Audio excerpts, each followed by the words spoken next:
ओम शांति। आज 28 फरवरी 2024। आज की ईश्वरीय वाणी की मुख्य पंक्तियां हैं। मीठे बच्चे, भारतवासियों को सिद्ध कर बताओ कि शिव जयंती ही गीता जयंती है। भारतवासियों को सिद्ध कर बताओ कि शिव जयंती ही गीता जयंती है। गीता से फिर होती है श्री कृष्ण जयंती। प्रश्न है, किसी भी धर्म की स्थापना का मुख्य आधार क्या है? धर्म स्थापक कौन सा कार्य नहीं करते जो बाप करते हैं? उत्तर है, किसी भी धर्म की स्थापना के लिए पवित्रता का बल चाहिए। सभी धर्म पवित्रता के बल से स्थापन हुए हैं।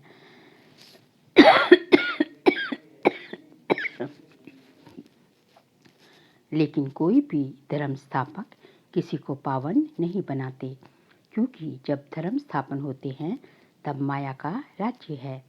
सबको पतित बनना ही है। पतितों को पावन बनाना ये बाप का ही काम है। वही पावन बनने की शीमत देते हैं। गीत है, इस पाप की दुनिया से कहीं और ले चल। ओम शांति। अब बच्चों ने समझ लिया है कि पाप की दुनिया किसको और पुण्य की दुनिया अथवा पावन दुनिया किसको कहा जाता है। वास्तव में पाप की दुनिया ये भारत ही है और भारत ही फिर पुण्य की दुनिया स्वर्ग बनता है। भारत ही बहिष्ठ था, भारत ही दोचक बना है, क्योंकि काम चिता पर चलते रहते हैं। वहाँ काम चिता पर कोई चलता नहीं, वहाँ काम चिता है ही नहीं। ऐसे भी नहीं कहेंगे कि सतयुग में काम चिता है। ये समझने की बातें हैं। पहले पहले प्रश्न उठता है, भारत जो पतित दुखी है सो वही भारत पावन सुखी था जरूर। कहते भी हैं आदि सनातन हिंदू धर्म। अब आदि सनातन किसको कहा जाता है? आदि माना क्या और सनातन माना क्या? आदि माना सतयुग। तो सतयुग में कौन थे? कौन तो सबको मालूम है कि लक्ष्मी नारायण थे। जरूर वह भी किसकी संतान होंगे जो फिर सतयुग के मालिक बने। सतयुग स्थापन करने वाला था परमपिता परमात्मा शिव। उनकी संतान थे लक्ष्मी नारायण, परंतु इस समय अपने को उनकी संतान नहीं समझते। अगर संतान समझते तो बाप को जानते, बाप को तो जानते ही नहीं। अब हिंदू धर्म तो गीता में है ही नहीं। गीता में तो भारत नाम पड़ा है, वह कहलाते हैं हिंदू महासभा। अब श्रीमद् भगवत गीता है सर्वशास्त्रमयी शिरोमणि। गीता जयंती भी मनाई जाती है, शिव जयंती भी मनाई जाती है। अब शिव जयंती कब हुई ये भी मालूम होना चाहिए। फिर है श्री कृष्ण जयंती। अभी तुम बच्चे जान चुके हो कि शिव जयंती के बाद है गीता जयंती, गीता जयंती के बाद है श्री कृष्ण जयंती। गीता जयंती से ही देवी देवता धर्म की स्थापना होती है। फिर गीता जयंती के साथ महाभारत का भी कनेक्शन है। उसमें फिर आती है युद्ध की बात। दिखाते हैं युद्ध के मैदान में 3 सेनाएं थी, यादव, कौरव और पांडव। यादव मुसल निकालते हैं। वहाँ यादव, कौरव और पांडव यादव मुसल निकालते हैं। वहाँ शराब पिया और मुसल निकाली। तुम जानते हो अभी बरोबर मुसल भी निकल रहे हैं। वह भी अपने कुल का विनाश करने एक दूसरे को धमकी दे रहे हैं। सब क्रिश्चियन लोग हैं, वही यूरोपवासी यादव ठहरे।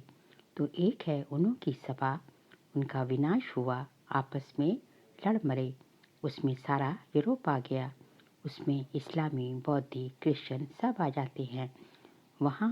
यहाँ फिर है कौरव और पांडव। कौरव भी विनाश को प्राप्त हुए और विजय पांडवों की हुई। अब प्रश्न उठता है, गीता का भगवान कौन, जिसने सहज योग और सहज ज्ञान सिखलाकर राजाओं का राजा बनाया अथवा पावन दुनिया स्थापन की? क्या श्री कृष्ण आया? कौरव तो कलयुग में थे। कौरव पांडवों के समय श्री कृष्ण कैसे आ सकते? श्री कृष्ण जयंती मनाते हैं। सतयुग आदि में 16 कला, श्री कृष्ण के बाद फिर त्रेता में 14 कला राम की। श्री कृष्ण तो प्रिंस का भी प्रिंस है।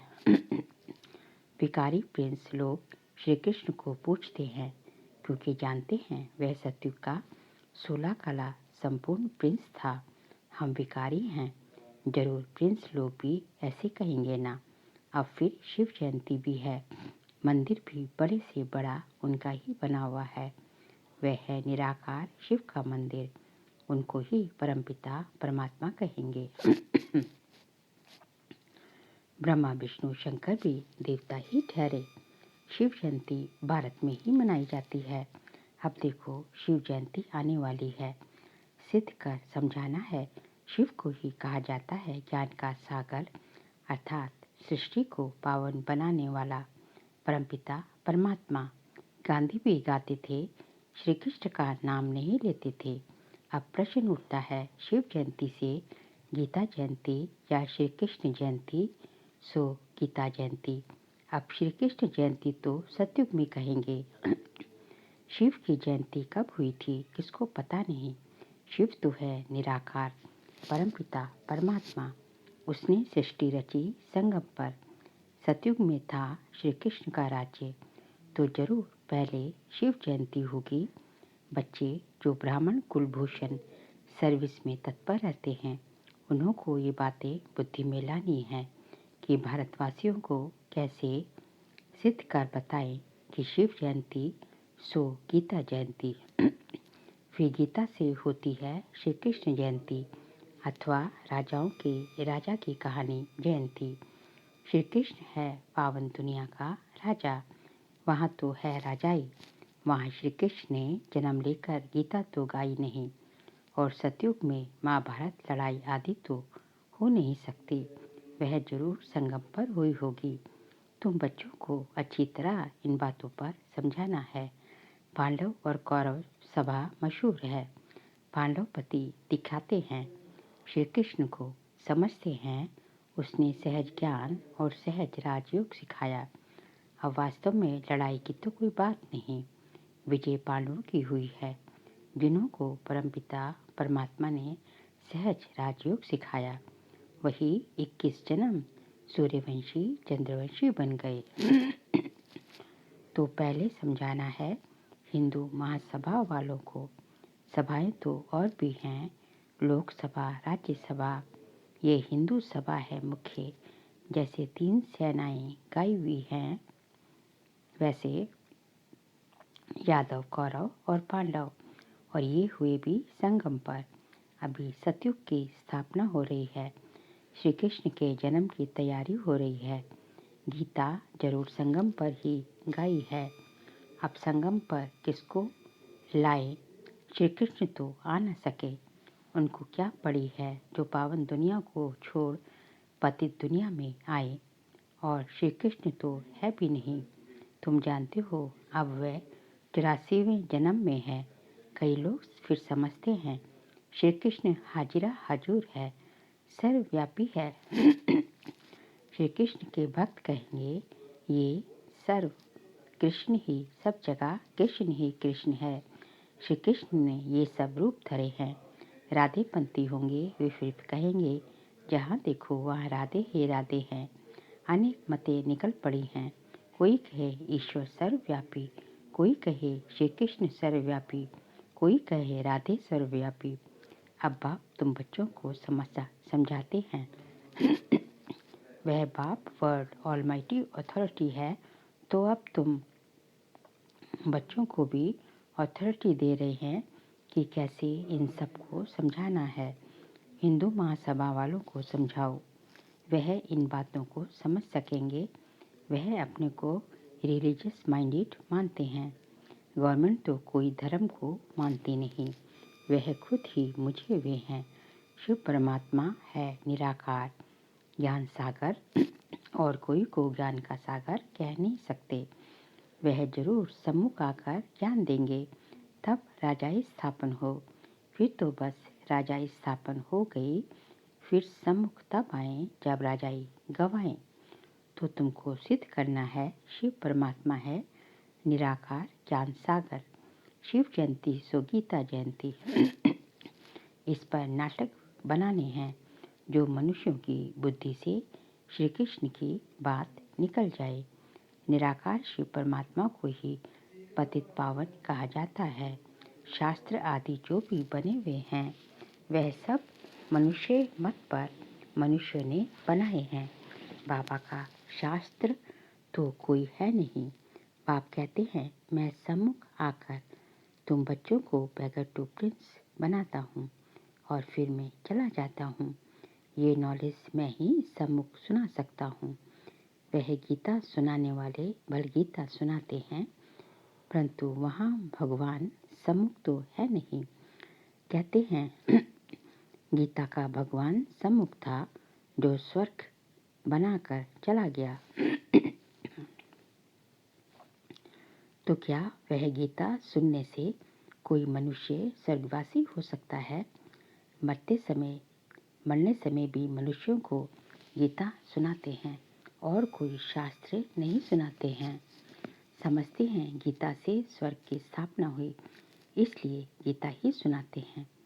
तो ये गीता एक जैसी एक होनी चाहिए। दूसरे धर्म सब पीछे आए और कोई कह नहीं सकते तुम स्वर्गवासी बनेंगे।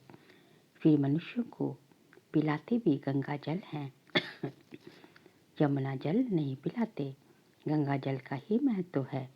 बहुत वैष्णव लोग जाते हैं, मटके भर भर के ले आते हैं, फिर उनमें से बूंद बूंद डालकर पीते रहते कि सब रोग मिट जाए। वास्तव में है ये ज्ञान अमृत की धारा, जिससे 21 जन्म के दुख मिट जाते हैं। तुम चैतन्य ज्ञान गंगाओं में स्नान करने से मनुष्य स्वर्गवासी बन जाते हैं, तो जरूर पिछाड़ी में ज्ञान गंगाएं निकली होंगी। वह पानी की नदियाँ तो है ही है। ऐसे थोड़ी ही कोई पानी पीने से देवता बन जाएंगे।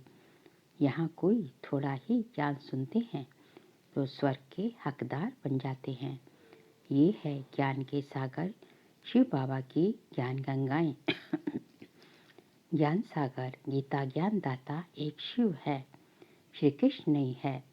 सतयुग में पतित कोई होता नहीं जिसको ज्ञान दे। ये सब बातें भगवान बैठ समझाते हैं। हे अर्जुन व हे संजय नाम मशहूर हो गया है, लिखने में बहुत तीखा है, निमित्त बना हुआ है। अब शिव जयंती आती है तो उस पर बड़े बड़े अक्षरों में लिखना है, शिव हो गया निराकार, उनको ज्ञान सागर ब्लिसफुल कहा जाता है। श्री कृष्ण को नॉलेजफुल ब्लिसफुल नहीं कह सकते। शिव परमात्मा ही नॉलेज देते हैं, रहम करते हैं। नॉलेज ही रहम है। मास्टर रहम कर पढ़ाते हैं तो बैरिस्टर इंजीनियर आदि बन जाते हैं। ये स्कूल के मास्टरों की बात हो रही है जो भक्ति मार्ग में होते हैं। सतयुग में ब्लिस की दरकार नहीं, तो पहले सिद्ध करना है कि निराकार ज्ञान सागर शिव जयंती सो गीता जयंती का सतयुगी साकार श्री जयंती श्री कृष्ण जयंती सो गीता जयंती। ये है तुम बच्चों को सिद्ध करना। तुम जानते हो जो भी पैगंबर आदि आते हैं वह पावन नहीं बनाते। द्वापर से माया का राज्य होने से सब पतित हो जाते हैं। फिर जब तंग होते हैं तो चाहते हैं हम जाएं। जो धर्म स्थापन करते हैं वही फिर वृद्धि को पाते हैं। पवित्रता के बल से धर्म स्थापन होता है, फिर अपवित्र बनना ही है। मुख्य है 4 धर्म, इनसे ही वृद्धि होती है, टाल टालियाँ निकलती हैं। शिव जयंती गीता जयंती सिद्ध होने से और सब शास्त्र उड़ जाएंगे, क्योंकि वह है मनुष्यों के बनाए हुए। वास्तव में भारत का शास्त्र एक ही गीता है। मोस्ट बिलवेड बाप कितना सहज कर समझाते हैं। उनकी श्रेष्ठ मत है श्रीमत। अब तुमको ये सिद्ध करना है कि निराकार ज्ञान सागर जयंती सो गीता जयंती, ये सत्युगी साकार श्री कृष्ण जयंती सो गीता जयंती। इसके लिए बड़ी कॉन्फ्रेंस बुलानी पड़े ये बात सिद्ध हो जाए तो फिर सब पंडित तुमसे आकर ये लक्ष्य लेंगे, शिव जयंती पर कुछ तो करना ही है। हिंदू महासभा वालों को समझाओ, उनकी बड़ी संस्था सतयुग में है, आदि सनातन देवी देवता धर्म, बाकी सभा आदि कोई नहीं। सभाएं हैं संगम पर। पहले तो सिद्ध करना है कि वास्तव में आदि सनातन सभा है। ये ब्राह्मणों की, पांडवों की, पांडवों ने ही विजय पाई जो फिर स्वर्गवासी हुए। अब तो कोई आदि सनातन देवी देवताओं की सभा कह न सके। देवताओं की सभा नहीं कहेंगे, वह है सवर्निटी। कल्प के संगम पर ये सभाएं हैं। उनमें एक थी पांडव सभा, जिसको आदि सनातन ब्राह्मण सभा कहेंगे। ये कोई नहीं जानते। श्री कृष्ण के नाम से ब्राह्मण नहीं, ब्राह्मणों की चोटी ब्रह्मा के नाम से है। ब्रह्मा के नाम से तुम ब्राह्मण सभा कहेंगे। ये बातें समझाने वाला भी बुद्धिमान चाहिए। इसमें ज्ञान की पराकाष्ठा चाहिए।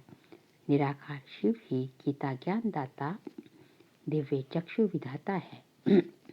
ये सब धारण कर फिर कॉन्फ्रेंस बुलाते हैं। समझते हैं हम सिद्ध कर बता सकेंगे। उनको आपस में मिलना चाहिए। लड़ाई के मैदान में मेजर्स, कमांडर्स आदि की सभा होती है। यहाँ कमांडर महारथी को कहा जाता है। बाबा क्रिएटर, डायरेक्टर है।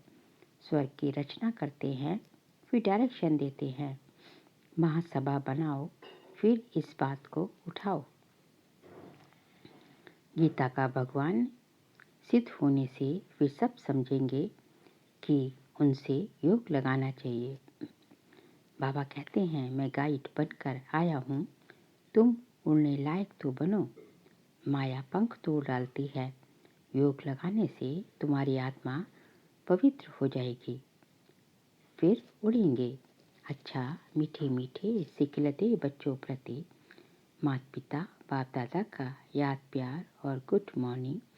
रूहानी बाप की रूहानी बच्चों को नमस्ते। हम रूहानी बच्चों की रूहानी बाप दादा को नमस्ते नमस्ते नमस्ते। सार के लिए पॉइंट से ज्ञान अमृत धारा से सबको निरोगी व स्वर्गवासी बनाने की सेवा करनी है। मनुष्यों को देवता बनाना है। बाप समान मास्टर रहमदिल बनना है। ज्ञान की पराकाष्ठा से बुद्धिमान बन शिव जयंती पर सिद्ध करना है कि शिव जयंती ही गीता जयंती है। गीता ज्ञान से ही श्री कृष्ण का जन्म होता है। आज का बाबा का वरदान है, दिनचर्या के हर कर्म में यथार्थ और युक्ति युक्त चलने वाले पूज्य पवित्र आत्मा भव। दिनचर्या के हर कर्म में यथार्थ और युक्ति युक्त चलने वाले पूज्य पवित्र आत्मा भव। पूज्य पवित्र आत्मा की निशानी है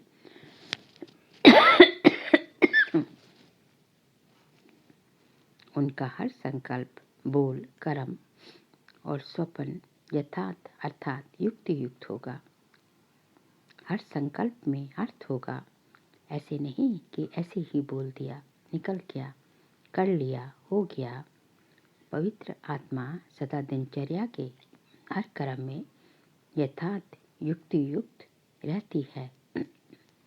इसलिए पूजा भी उनके हर कर्म की होती है, अर्थात पूरी दिनचर्या की होती है। उठने से लेकर सोने तक भिन्न भिन्न कर्म के दर्शन होते हैं। स्लोगन है, सूर्यवंशी बनना है तो सदा विजयी और एक रस स्थिति बनाओ। सूर्यवंशी बनना है तो सदा विजयी और एक रस स्थिति बनाओ। बाबा कहते हैं कि सूर्यवंशी जो होते हैं उनकी निशानी है कि वो सदा विजयी और सदा एक रस स्थिति वाले होते हैं। इसलिए सूर्यवंशी में आना है तो सदा विजयी के और सदा एक रस स्थिति के संस्कार अभी संगम पर ही भरने पड़ेंगे। अच्छा, ओम शांति।